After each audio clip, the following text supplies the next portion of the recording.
And welcome to this edition of the Native News Update on this Monday, June 4th. I'm your host for today's program, Paul DeMain, and many of the stories we read here can also be found at our website, IndianCountryNews.com, and here we go.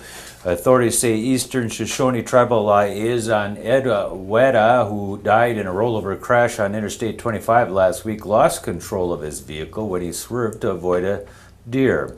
The Wyoming Highway Patrol says the 42-year-old was driving between Casper and Buffalo at about 8:45 p.m. May 31st when a deer ran in front of his SUV. The Riverton Ranger reports Wada died at the scene and 3 passengers were injured. 2 were ejected and the one who was wearing a seatbelt suffered minor injuries. Governor Matt Mead issued a statement calling Wada a caring person who continued to strengthen the relationship between the state and the Eastern Shoshone Tribe. Meanwhile, Ivan Posey, a member of the Eastern Shoshone Business Council, said Wada had been instrumental in promoting youth programs on the Wind River Indian Reservation. The Boys and Girls Club on the Pine Ridge Reservation in South Dakota marked its 20th anniversary this weekend. Officials with the Boys and Girls Club of America say the club was the first one built in Indian country. The organization says there are now more than 300 clubs serving 88,000 Native American children in 24 states. The Pine Ridge Club has a library, gym, music room, and a game room. It has after-school programs to educate children about avoiding gangs, drugs, alcohol, and diabetes. The Rapid City Journal reports that hundreds of people turned out on June 2nd for the festivities that included interpretive dance and speeches from club alumni, board members, and others. A Shoshone-Bannock tribal official in eastern Idaho says $60 million in settlement money the tribe expects to receive as part of a class action lawsuit will be distributed to about 5,700 tribal members. Public Affairs Manager Randy Teton says tells KFI TV that the tribe is planning a financial workshops once the distribution begins. Officials say it is unclear exactly how much each tribal member will receive, and the tribe itself has yet to receive the money.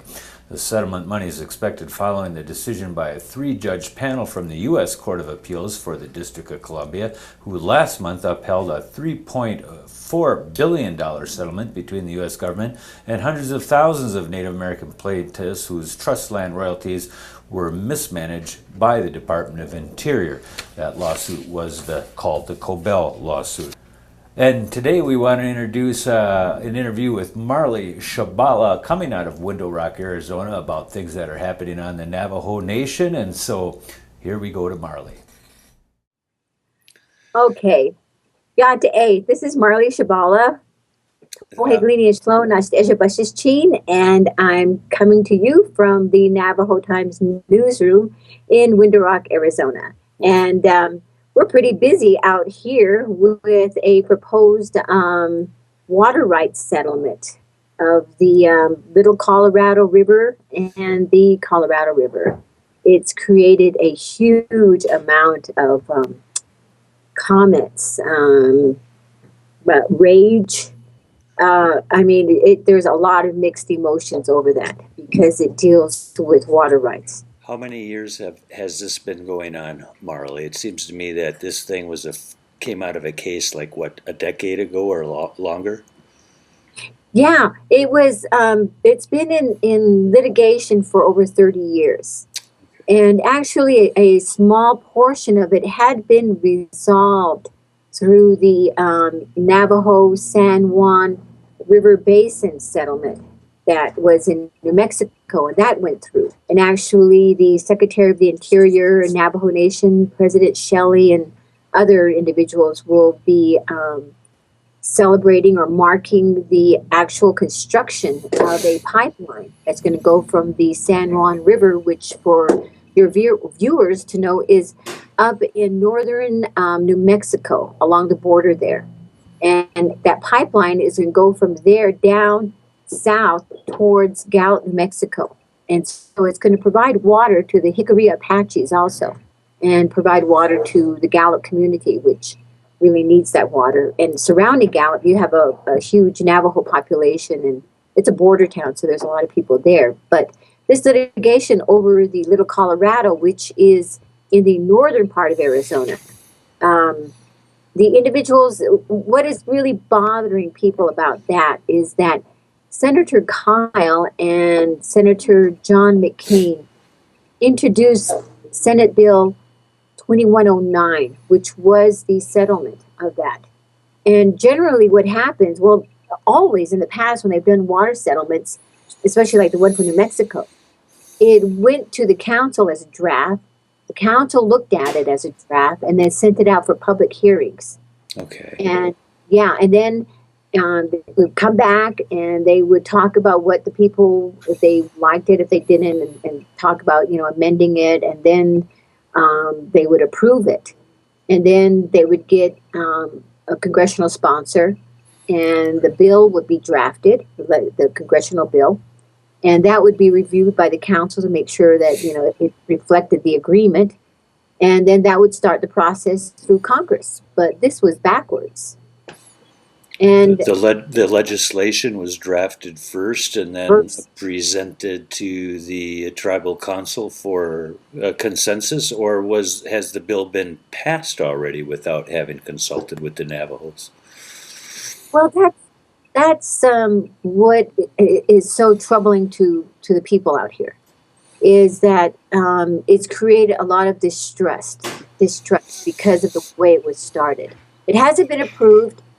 Senators Kyle and McCain have gone on record. They're in the media saying it's not going to go any further in Congress. All it's been done is it's been introduced, and it's not going to start moving through Congress until either Navajo Navajo Nation and Hopi Tribe approve it, because it also involves water, underground water, the Navajo aquifer, right, shared by both tribes. And the Hopi Tribe actually just recently came out and opposed it. Mm-hmm. So I'm not sure what the impact of that will be. But it's a huge, and it's a difficult issue. I'm not sure up there where you're from or some of the other viewers if Indian country really understands water rights, water claims. Well, let me tell you this much. There's been a lot of pressure over the years from people who somehow think they can monetize the water of the Great Lakes. There's been discussions about pipelines to go south and so forth, and so there's a lot of conceptual ideas that somehow there's all this water that ought to be shipped somewhere in the country, but the Great Lakes tribes and communities around the Great Lakes have been pretty much adamant about quashing those plans. We don't have by any means the same issues over water. We don't have a Phoenix, Arizona that uses billions of gallons of water just to keep the lawns green. And my understanding, there's some fires out that way now because it's so dry. But water is a crisis situation that may be more valuable than gasoline in the future, from what I understand. Regarding what you're talking about with the water that is in Indian country, there seems to be this notion that because we're not making the most use of it, in a sense that, maybe we're not taking 5-hour showers, or leaving the water running, that we're very aware of, we have respect for water. That's part of our teachings. And during the public hearings on Senate Bill 1010, Kyle and McCain bill, the people were saying that, that the way that we use water is actually to our detriment, because we conserve water, because we respect it. And I think all tribes have that respect for water and see it as a holy one. And so we don't use that. We're not wasteful with water. We don't have the golf courses out here. When anyone proposes that, it's like that, we don't have the water for that. People need it for their farms, for the livestock, and there's just a lot of respect for that. So when you're negotiating the water claims, what happens is that the states, because it's in state court, that's where all the water claims go for negotiations or resolution, and so. When the tribes go and they ask them, well, how much water are you using? We tell them, and we're truthful about it. And next thing you know, it's used against us. Right. Well, you're not using this water because everyone in Window Rock doesn't have a great big green grassy lawn to water, and so your consumption of water is a lot less, and then everyone else wants what tends to be your allocation, or what they're saying is that this is, you only need this little bit here and we need all the rest, and there's not going to be water there for you to expand in the future, is what it sounds like. Well, yeah, it's saying, well, we use more water than you, so our usage therefore is a priority. And then with this Senate Bill 2109, also in there, it has a provision that says, if you renew the leases for Navajo Generating Station, then you also get this additional water project for Window Rock, which was actually part of the New Mexico water settlement. And that water project was yanked out of there by Senator Kyle because he said, oh, Congress is not going to go for this. And actually, this settlement, this whole water settlement for the Little Colorado and the Colorado Basin was a done deal. It was going through Congress until Kyle yanked out the Gallup Water Project and said, oh, Congress is never going to approve the price tag for all of these projects. But now it's back in there. But tied to it is, well, you're only going to get this project if you approve the leases for Navajo Generating Station.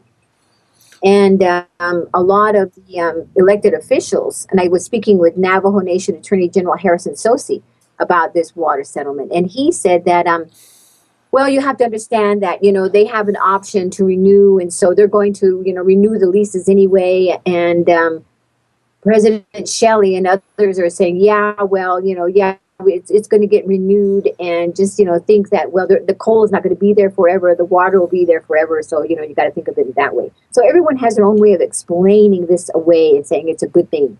So it's still out there. The elected officials right now, the council and President Shelley, and I'm sure Vice President Rex Lee Jim, the Attorney General, and others are down in Phoenix talking with a law firm, getting an update on litigation.